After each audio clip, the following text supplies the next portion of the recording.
Hello guys, मेरा नाम है रजत प्रकाश और आपका स्वागत है हमारे यूट्यूब चैनल द फिजिकर में। तो गाइस, जैसे कि हमने अपनी पिछली वीडियो में लीनियर वेक्टर स्पेस और हिल्बर्ट स्पेस को डिटेल में डिस्कस किया, हमने उसकी प्रॉपर्टीज को पढ़ा और हमने ये भी देखा कि लीनियर इंडिपेंडेंट वेक्टर स्पेस होता क्या है। ठीक है, उसके रिगार्डिंग हमने उसके प्रॉब्लम्स देखे जो कि इंपॉर्टेंट होते हैं हमारे डिफरेंट कॉम्पिटिटिव एग्जाम्स के लिए। तो अगर अभी तक आपने हमारी पिछली वीडियो नहीं देखी है तो प्लीज उसे जरूर चेकआउट करना, लिंक आपको डिस्क्रिप्शन बॉक्स में मिल जाएगा। और उसी के साथ साथ मैं आप लोगों को बता देना चाहता हूं कि अभी हमारी क्वांटम मैकेनिक्स की सीरीज चल रही है, ठीक है, जिसमें हमने ओरिजिन ऑफ क्वांटम मैकेनिक्स को कवर अप कर लिया एंड अब हम टूल्स ऑफ क्वांटम मैकेनिक्स को देख रहे हैं। धीरे धीरे हम पोस्टुलेट तक जाएंगे और सभी चीजों को बेसिक से लेकर एडवांस लेवल तक सभी चीजों को कवर अप करेंगे।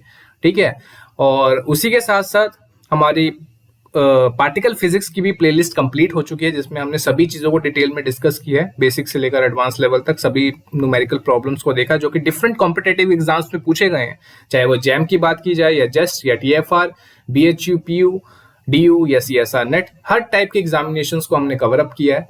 तो अगर आप अपनी प्रिपरेशन को करना चाहते हो पुख्ता, तो उसके लिए हमने टेलीग्राम ग्रुप भी बना रखा है जिसमें हम पूरा material free of cost upload करते हैं। ठीक है, चाहे वो डीपीपी शीट्स हो, चाहे मॉक टेस्ट हो, असाइनमेंट्स हो या हैंड रिटन नोट्स हो या बुक्स हो, सब कुछ हम फ्री ऑफ कॉस्ट वहां पर अपलोड करते हैं। तो हमारा यही एम है कि आगे आने वाले 6 महीनों में हम मोस्टली जो हमारे इंपॉर्टेंट सब्जेक्ट्स हैं उसको कवर अप कर सकें, ताकि आप जो भी एग्जाम्स आप प्रिपेयर कर रहे हो 2022 के लिए, उन सभी के लिए आप सही तरीके से प्रिपेयर हो सके और आपको प्रॉपर गाइडेंस मिल सके। तो इन सभी की लिंक्स आपको डिस्क्रिप्शन बॉक्स में मिल जाएंगी, प्लीज जरूर चेकआउट करना। और जो पहली बार हमारे चैनल में आ रहे हैं तो प्लीज, अगर आपको हमारा कंटेंट अच्छा लगता है तो लाइक जरूर करना, सब्सक्राइब जरूर करना, बेल के नोटिफिकेशन आइकन को जरूर प्रेस करेगा ताकि आपको आगे आने वाली वीडियोस के बारे में नोटिफिकेशन मिलती रहे और आप अवेयर रहें जो भी हमारा मटेरियल अपलोड रहेगा। ठीक है, तो कमेंट करिएगा अगर आपको ये सारी चीजें अच्छी लग रही हैं। ठीक है, और ज्यादा से ज्यादा लोगों के साथ शेयर करिएगा ताकि वो भी इन सभी चीजों का एडवांटेज उठा सकें। ठीक है, तो आज का लेक्चर बहुत ही इंपॉर्टेंट है। ठीक है, क्योंकि पिछले लेक्चर में हमने हिल्बर्ट स्पेस को पढ़ा जिसमें हम सारे मैथमेटिकल फॉर्मुलेशंस को वहां पर इंप्लीमेंट कर सकते हैं, पर उसकी भाषा को समझने के लिए, ठीक है, हमें कुछ टूल्स को इंप्लीमेंट करना जरूरी है। ठीक है, वो टूल्स कौन से हैं? ठीक है, तो हाँ, आज हम डायरेक्ट नोटेशंस को समझेंगे। ठीक है, उसकी भाषा को समझने की कोशिश करेंगे कि किस तरह से हम किसी भी स्टेट को रिप्रेजेंट कर सकते हैं। ठीक है, और उसकी प्रॉपर्टीज देखेंगे कि कौन कौन सी प्रॉपर्टीज होती हैं जिसको हम इंप्लीमेंट करेंगे। तो शुरू से लेकर अंत तक इस लेक्चर को देखिएगा। ठीक है, मिस मत करिएगा क्योंकि आगे आने वाले जो लेक्चर्स होंगे सारे इंटरकनेक्टेड होंगे और सभी हम डायरेक्टली अप्लाई करेंगे। तो अंत तक बने रहिएगा। तो without wasting any more time, let's start the video. तो जैसे कि पहले की डायरेक्ट नोटेशन हम पढ़ने वाले हैं, तो डायरेक्ट नोटेशन बेसिकली एक इंडिविजुअल, एक इनवैल्यूएबल नोटेशन है हमारा। ठीक है, जो कि क्वांटम मैकेनिक्स में इंट्रोड्यूस किया गया। ठीक है, ये बहुत ही इंपॉर्टेंट एक नोटेशन है जिससे हम किसी भी स्टेट को हम एक हिल्बर्ट स्पेस में रिप्रेजेंट कर सकते हैं। ठीक है, फॉर एग्जांपल हमारे पास अगर स्टेट वेक्टर साई है, ठीक है, कोई भी हमारे पास एक साई है जो कि एक वेक्टर स्पेस है। ठीक है, अगर उसकी स्टेट को रिप्रेजेंट करना है जो कि एक स्केयर इंटीग्रेबल फंक्शन है। ठीक है, अगर आपको याद होगा, अगर हमने हिल्बर्ट स्पेस के बारे में पढ़ा था, ठीक है, उसकी डेफिनेशन को क्लियर करते हुए हमने बोला था कि कुछ प्रॉपर्टीज को जस्टिफाई करेगा तभी जाके वो हिल्बर्ट स्पेस में हम उसको इंप्लीमेंट कर सकते हैं। ठीक है, तो वही चीज यहाँ पर बात हो रही है कि which is square integrable function. अगर किसी को याद नहीं हो तो प्लीज हमारी पिछली वीडियोस को जरूर देखो आप, उसमें हमने बहुत डिटेल में इन सभी चीजों को डिस्कस किया। अभी फिर भी थोड़ा सा मैं बता देता हूँ। Integration minus infinity to infinity psi star psi, अगर आपको याद होगा इसका mathematical formulation, psi star psi अगर वन डायमेंशनल के देख रहा हूं तो dx, ठीक है, कोई भी डायरेक्शन ले सकते हैं, dy dz भी ले सकते हैं, इजिकल टू आपको याद होगा मॉडुलस ऑफ साई का स्क्वायर, जो कि पोजीशन प्रोबेबिलिटी डेंसिटी के नाम से भी जाना था, जो कि स्केयर इंटीग्रेबल फंक्शन होता है। ठीक है, to probability the find out the particle at a particular time t, ठीक है, उसको हम क्या बोलते हैं? Square integrable function. उसकी डेफिनेशन भी आपको क्लियरली समझ आ जाएगी हमारी प्रीवियस वीडियोस में, प्लीज उसको जरूर देखना ताकि आपके कंसेप्ट बिल्डअप हो सके। तो कोई भी स्टेट वेक्टर जो कि एक स्केयर इंटीग्रेबल फंक्शन है, उसको अगर हम रिप्रेजेंट कर सकते हैं कैट वेक्टर से, जो जिसकी एब्रीविएशन क्या है ये आप देख सकते हैं। ठीक है, एक लाइन बनाइए, ठीक है, जो भी हम किसी भी वेव फंक्शन है उसको आप लिखो पहले, ठीक है, और उसको एरो लगा दो यहाँ पर। अगर राइट साइड में आप ये एरो लगा रहे हो, ठीक है, और यहाँ पर डंडी लगा दोगे तो ये आपका कैट वेक्टर रिप्रेजेंट होता है। ठीक है, अगर हम उल्टा बना दें, ठीक है, इसका कंजुगेट लें, ठीक है, यहाँ पर ये जो एरो है आपका, अगर ये लेफ्ट हैंड साइड की तरफ मैं बना दूं, ठीक है, और वही साई स्टेट को रिप्रेजेंट करना है, और अगेन वो डंडी मैं पीछे लगा दूं तो ये ब्रा वेक्टर को रिप्रेजेंट करेगा दोस्तों। ठीक है, देख सकते हैं यहाँ पर मैंने लिखा भी है, and its conjugate psi by a bra vector. And scalar product जो इनका होता है दोस्तों उसे हम क्या बोलते हैं, ब्राकेट, है ना। ब्राकेट कैसे आया, ब्रैकेट से आया। जो आप नॉर्मली ये जो ब्रैकेट होता है ना आपका, ठीक है ना, कर्ली ब्रैकेट होता है, उसको हम ब्रैकेट कहते हैं।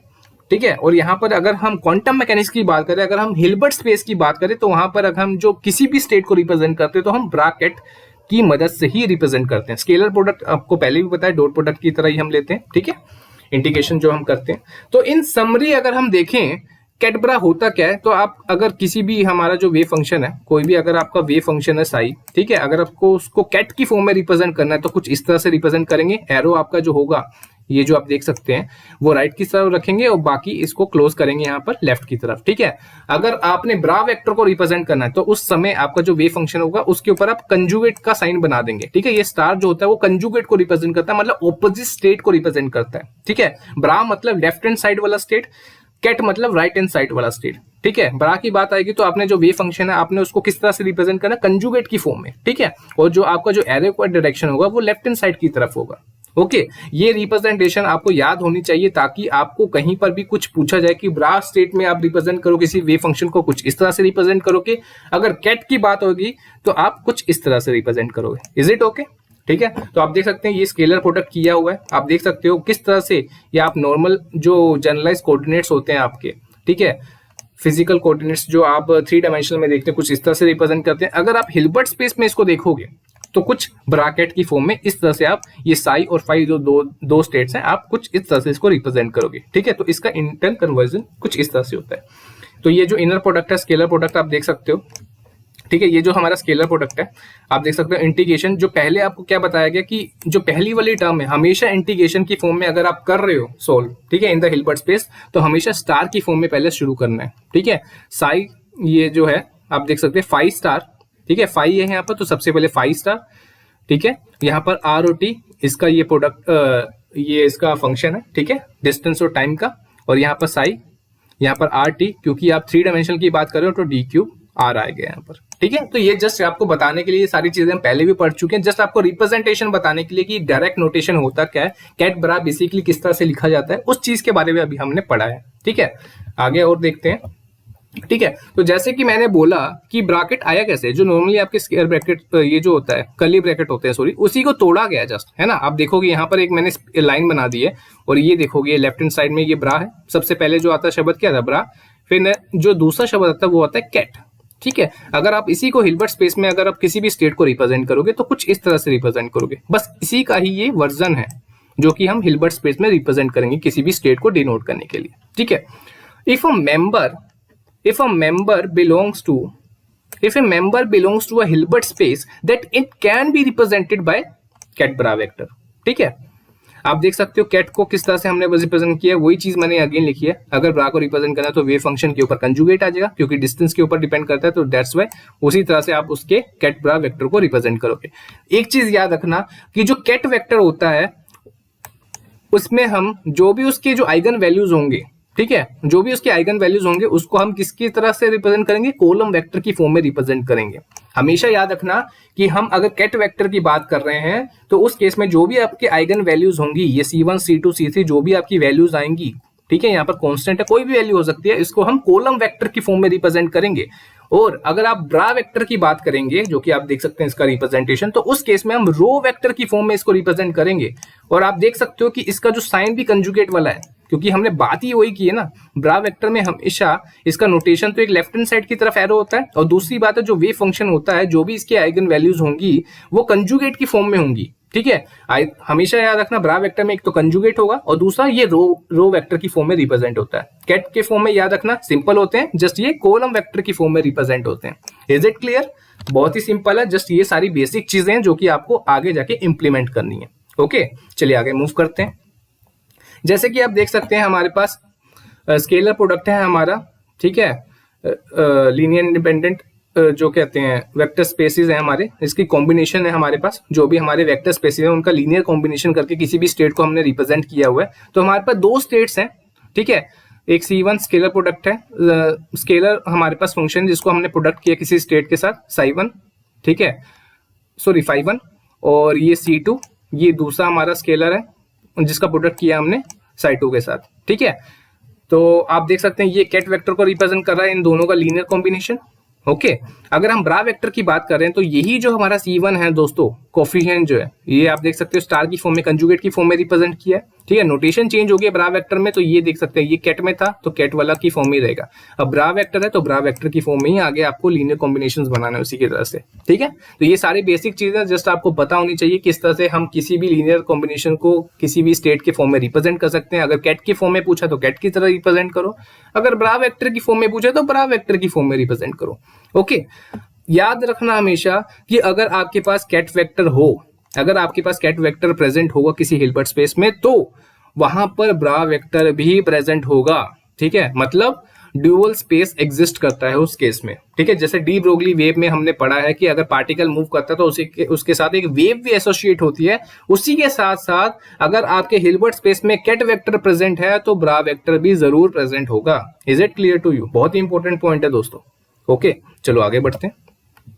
तो इनर प्रोडक्ट की बात करते हैं। जैसे कोई भी हमारे पास जैसे हम स्केलर प्रोडक्ट करते हैं, ठीक है, हम स्केलर प्रोडक्ट करते हैं लाइक इंटीग्रेशन करते हैं। ओके, तो उस केस में अगर हम कैट ब्रा वेक्टर की बात करते हैं तो उसका अगर हम इनर प्रोडक्ट करना चाहें जो कि डॉट प्रोडक्ट होता है, जैसे हमने पहले भी बताया A dot B is equal to A B cos theta के बराबर होता है, उसी तरह अगर हम हिल्बर्ट स्पेस की बात करें, मैथमेटिकल टूल्स की इम्प्लीटेशंस की बात करें तो वहां पर चीजें अलग तरीके से प्रोडक्ट होती हैं, ठीक है। तो यहाँ पर आप देख सकते हो फाई और साई किस तरह से हमारा इनर प्रोडक्ट हो रहा है, ठीक है, ब्रैकेट की फॉर्म में। तो आपको जैसे पहले ही बताया गया है मैंने, ठीक है, कि जो ये आपका फाई है, जो फाई है वो ब्रा वेक्टर की फॉर्म में रिप्रेजेंट है, ठीक है। तो मान लेते हैं कि दोनों के कोफिशिएंट्स क्या है, C1 C2 C3 है, ठीक है। जैसे कि आपने पहले भी देखा है, ये आपके पास है, ये जो है C1 C2 ही है, ठीक है। हम तीन कंपोनेंट्स लेके चलते हैं ताकि हम इजीली हम चीजों को सोल्व कर सके, दो भी ले सकते हो, ठीक है। तो तीन ले लिए यहाँ पर।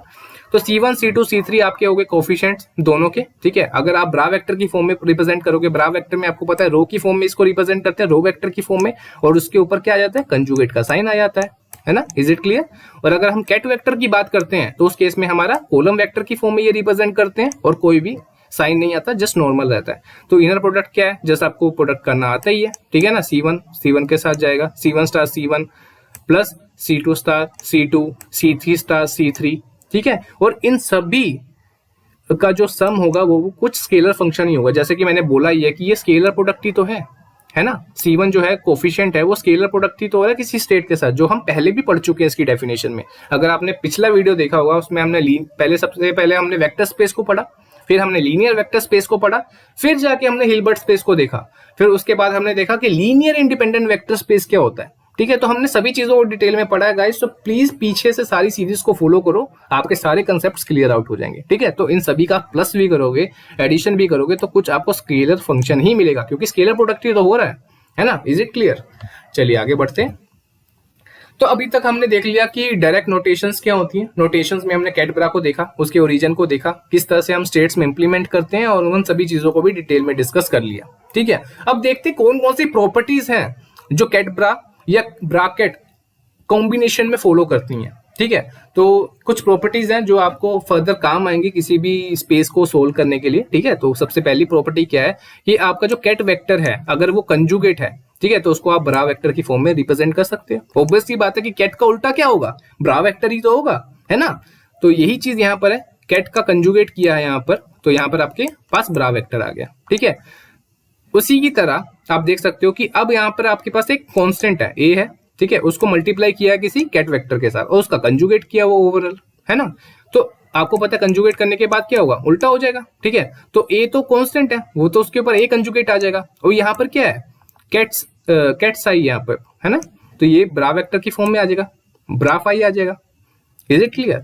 बस ए के ऊपर जो स्टार आ जाएगा वो कंजुगेट आ जाएगा, क्योंकि वो तो स्केलर प्रोडक्ट ही था, जो भी था कोई कांस्टेंट था, ठीक है। बस आपका जो कैट था वो ब्रा वेक्टर की फॉर्म में कन्वर्ट हो गया। Is it clear? सिमिलरली कोई एक कांस्टेंट है ए जो कि अंदर प्रोडक्ट हुआ पड़ा है हमारे साई फंक्शन के साथ, ठीक है, ये कैट की फॉर्म में, तो इसको जस्ट बाहर निकालेंगे, कोई फर्क नहीं पड़ेगा, ठीक है। कंजुगेट होता तो कंजुगेट की फॉर्म में बाहर आ गया था, जैसे यहाँ पर आया हुआ है, पर यहाँ पर कुछ नहीं है, नॉर्मली बाहर आ जाएगा, कोई भी उसकी वैल्यू को इंटरफेयर नहीं हो पाएगा, ठीक है, तो ये बाहर आ गया यहाँ पर, और यहाँ पर ket vector as it is रह गया। सिमिलरली अगर आप ये हमारे कैट वेक्टर की बात हो रही है, ठीक है, अगर हम ब्रा वेक्टर में उस ए फंक्शन को निकालेंगे तब कंजुगेट जरूर आएगा दोस्तों, है ना। ये पहले भी हम डिस्कस कर चुके हैं कि अगर ब्रा वेक्टर में अगर आप कोई वैल्यूज को बाहर निकालते हो तो कंजुगेट की फॉर्म में बाहर निकलता है, वो रो वेक्टर होता है और कंजुगेट की फॉर्म में बाहर निकलता है। अगर हम कैट वेक्टर की बात करते हैं तो एज इट इज ही उसकी वैल्यू रहती है, बट वो कॉलम वेक्टर की फॉर्म में रिप्रेजेंट करते हैं, ठीक है। ये चीजें हम पहले भी डिस्कस कर चुके हैं और यहाँ पर प्रॉपर्टी की फॉर्म में भी देख रहे हैं, ठीक है। अब जैसे कि यहाँ पर आप देख रहे हो कि फाई और साई का जो अगर आप ब्रैकेट है उसका कंजुगेट करोगे तो जस्ट उल्टा हो जाएगा, है ना। कंजुगेट का मतलब ही है दोस्तों यहाँ पर जो यूज हो रहा है वो उल्टा हो जाएगा, मतलब कैट है तो ब्रा हो जाएगा, ब्रा है वो कैट हो जाएगा। आप देखोगे कि यहाँ पर जो कैट फाई है साई है, सॉरी, यहाँ पर ब्रा साई बन गया, ठीक है। यहाँ पर जो ब्रा फाई है, ठीक है, यहाँ पर कैट फाई बन गया, है ना, तो उल्टा हो गया जस्ट। तो ये सारी प्रॉपर्टी जस्ट आपके लिए इंपॉर्टेंट है, सभी मैथमेटिकल फॉर्मुलेशंस को यूज होंगी सारी चीजें, तो आपको जस्ट रिमेंबर करना है इन सभी चीजों को और कुछ नहीं, ठीक है।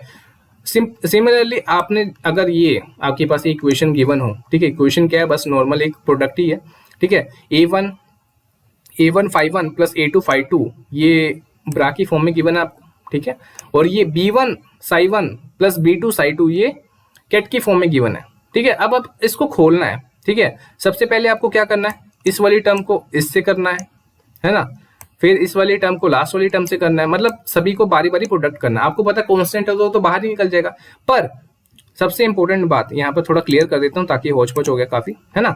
आप देखोगे कि जो ब्रा से जो कांस्टेंट निकलेगा उसमें कंजुगेट आ जाएगा, ठीक है। जो कैट से बाहर निकलेगा, ठीक है, जो कैट से बाहर निकलेगा उसके ऊपर नॉर्मली फंक्शन रहेगा, ठीक है। आप देख सकते हो यहाँ से अगर मैं इस वाली टर्म को, पहली वाली टर्म को इससे करूंगा, ठीक है, प्रोडक्ट कर रहा हूं इसका, तो A1 यहां से निकलेगा, देखो कैट ब्रा से निकल रहा है तो A1 स्टार आ गया यहाँ पर, ठीक है। B1, ठीक है, B1 यहाँ पर क्या है, कैट वेक्टर में है, ठीक है, तो वो तो एज इट इज निकल जाएगा, उसके ऊपर तो कोई कंजुगेट का साइन नहीं आएगा, ठीक है। और यहाँ पर क्या आ जाएगा, phi1 psi1 कैट ब्रा की फॉर्म में आ जाएंगे। सिमिलरली ये वाला टर्म अगर लास्ट वाली टर्म से हम करेंगे तो क्या आएगा, A1 फिर अगर अगेन स्टार में आ जाएगा, A1 स्टार क्योंकि वो ब्रा वेक्टर में है, ठीक है। B2 एज इट इज बाहर आ जाएगा क्योंकि वो कैट वेक्टर में है, ठीक है। बाकी इन दोनों को क्या हो जाएगा, आप ब्रैकेट निकालोगे। सिमिलरली इन दोनों का भी करोगे तो कुछ इसी तरह से आएगा, जो ब्रा वेक्टर की फॉर्म में वो कंजुगेट की फॉर्म में बाहर आएगा, A2 आप देख सकते हैं बाहर आएगा।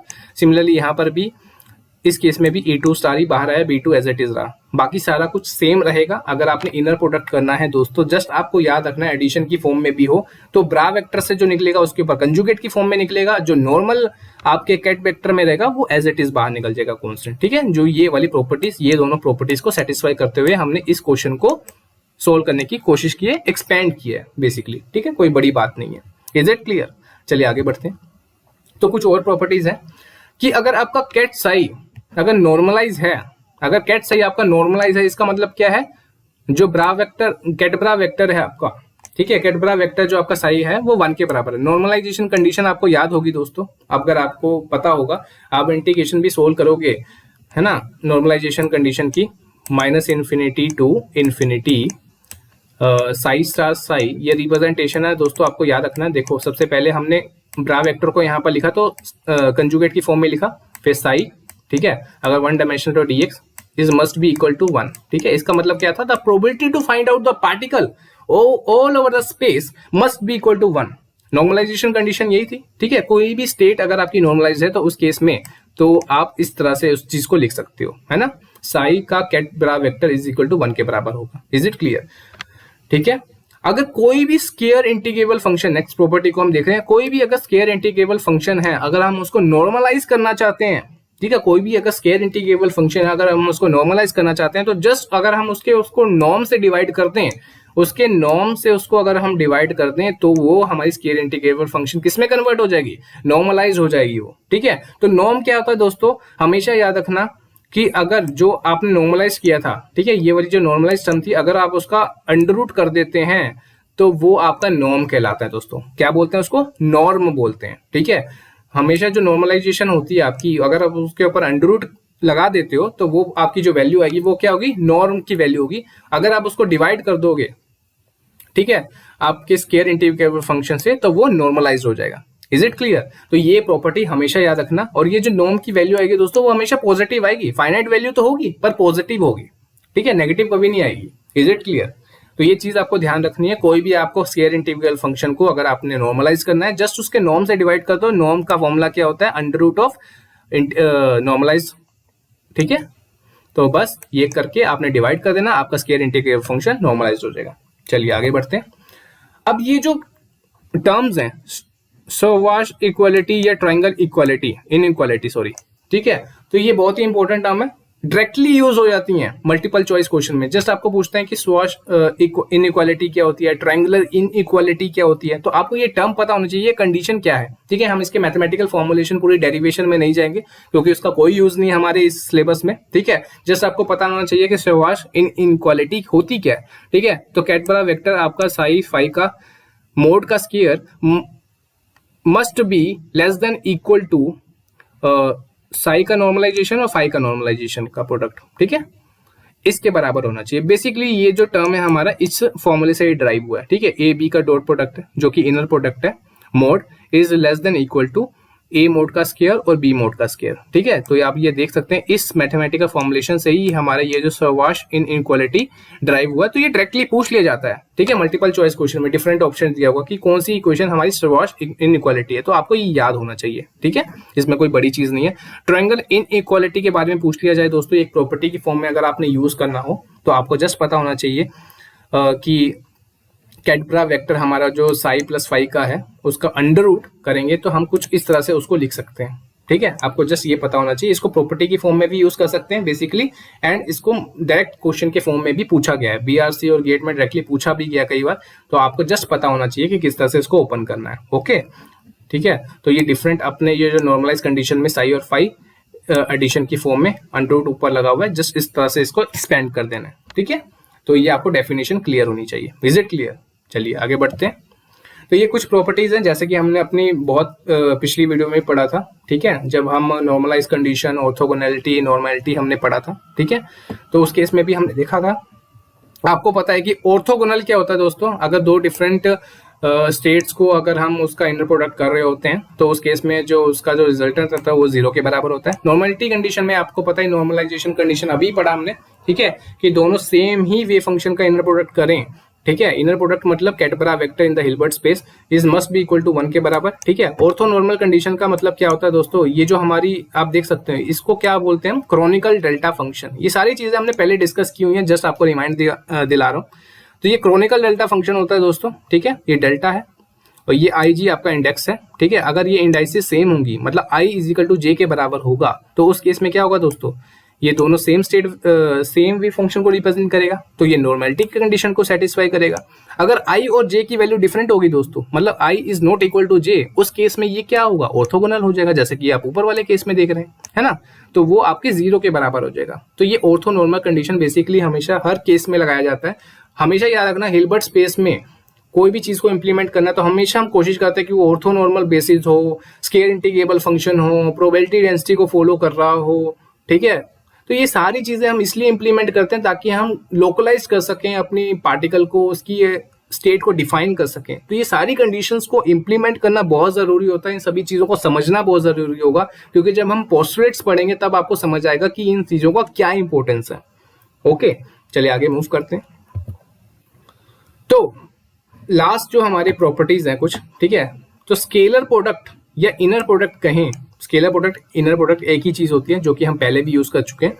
Can only defined if the function belong to the same Hilbert space, ठीक है। स्केलर प्रोडक्ट और इनर प्रोडक्ट को तभी हम डिफाइन कर सकते हैं जब उसका जो फंक्शन हो वो सेम हिल्बर्ट स्पेस को बिलोंग कर रहा हो, ठीक है। इस प्रॉपर्टी को याद रखिएगा। तो हमारा जो डायरेक्ट प्रोडक्ट है वो तब डिफाइन नहीं होगा जब वो उसका जो फंक्शन होगा वो सेम हिल्बर्ट स्पेस को बिलोंग कर रहा होगा, ठीक है। हमेशा याद रखना कि अगर आप डायरेक्ट प्रोडक्ट का मतलब क्या होता है दोस्तों, कि क्रॉस प्रोडक्ट आ जाना, ठीक है। स्केलर प्रोडक्ट का मतलब डॉट प्रोडक्ट होता है और डायरेक्ट प्रोडक्ट का मतलब क्रॉस प्रोडक्ट होता है, ठीक है। ये आपको क्लियर होना चाहिए। डायरेक्ट प्रोडक्ट तब डिफाइन नहीं होगा जब आपका फंक्शन सेम हिल्बर्ट स्पेस को बिलोंग कर रहा होगा, पर स्केलर प्रोडक्ट में सेम हिल्बर्ट स्पेस को बिलोंग करना जरूरी होता है। तो ये दो मेजर डिफरेंस है, ठीक है। तो जैसे कि आप देख सकते हो ये सेम हिल्बर्ट स्पेस को बिलोंग कर रहा है, तो इस केस में डायरेक्ट प्रोडक्ट पॉसिबल नहीं है, ठीक है। दोनों कैट कैट है, ठीक है। और दूसरी बात है सेम वो फंक्शन भी है उसका, ठीक है, एक्स का फंक्शन है जो कि सेम हिल्बर्ट स्पेस को बिलोंग कर रहा है, तो ये पॉसिबल नहीं है डायरेक्ट प्रोडक्ट में। पर डायरेक्ट प्रोडक्ट कब डिफाइंड होगा दोस्तों, जब उसका फंक्शन किसको बिलोंग करेगा, डिफरेंट हिल्बर्ट स्पेस को बिलोंग करेगा, ठीक है, जब उसका फंक्शन डिफरेंट हिल्बर्ट स्पेस को बिलोंग करेगा उस केस में वो चीज एप्लीकेबल होगी। जैसे कि आप देख सकते हैं हमारे पास साई एक्स वाई, जो कि एक्स वाई जो हमारा साई का फंक्शन है, ठीक है, तो डिफरेंट हमारे फंक्शंस हैं जो कि डिफरेंट हिल्बर्ट स्पेस को बिलोंग कर रहे हैं, तो दैट्स वाई हम उसको डायरेक्ट प्रोडक्ट की फॉर्म में लिख सकते हैं, ठीक है। तो ये सारी प्रॉपर्टीज थी दोस्तों जो कि हमने पढ़ ली, ठीक है। आई होप आपको सारा कुछ समझ आ गया होगा कि डायरेक्ट नोटेशंस क्या है, ब्रैकेट का अपना क्या सिग्निफिकेंस है, किस तरह से वो डिफरेंट स्टेट्स को रिप्रेजेंट कर सकता है किसी भी हिल्बर्ट स्पेस में, ठीक है, और क्या क्या प्रॉपर्टीज हैं जो कि सेटिस्फाई होनी जरूरी है। हमने शवाश इनइक्वालिटी देखा, हमने ट्रायंगल इनइक्वालिटी देखा, हमने इनर प्रोडक्ट्स देखे, ठीक है, किस तरह से कैट वेक्टर को हम कॉलम की फॉर्म में रिप्रेजेंट करते हैं, किस तरह से ब्रा वेक्टर को रो वेक्टर की फॉर्म में रिप्रेजेंट करते हैं जो कि उसके इनर आइगन वैल्यूज कंजुगेट की फॉर्म में होते हैं। तो हमने सभी कुछ डिटेल में पढ़ा दोस्तों। तो अगर आपको ये वीडियो समझ आई हो, ठीक है, तो अच्छा लगा हो तो प्लीज लाइक जरूर करिएगा, कमेंट करके बताइएगा कि आपको समझ आया कि नहीं आया, ठीक है, आगे आप क्या एक्सपेक्ट करते हो। सब कुछ फ्री ऑफ कॉस्ट है दोस्तों, प्लीज सपोर्ट दिखाइए, ज्यादा से ज्यादा लोगों के साथ शेयर करिए, और अभी तक अगर आपने हमारा चैनल सब्सक्राइब नहीं किया तो प्लीज सब्सक्राइब जरूर करो, ठीक है, बेल के नोटिफिकेशन आइकन को जरूर प्रेस करो ताकि आपको आगे आने वाली वीडियोस के बारे में नोटिफिकेशन मिलती रहे। तो मैं मिलता हूं आपको नेक्स्ट वीडियो में जिसमें हम डिस्कस करेंगे इसका एक्सटेंशन, ठीक है, ऑपरेटर्स के बारे में डिस्कस करेंगे, डिटेल में डिस्कस करेंगे और उसके इंपॉर्टेंट न्यूमेरिकल्स को भी देखेंगे। तो टिल देन मिलते हैं आपको नेक्स्ट वीडियो में, टिल देन गुड बाय।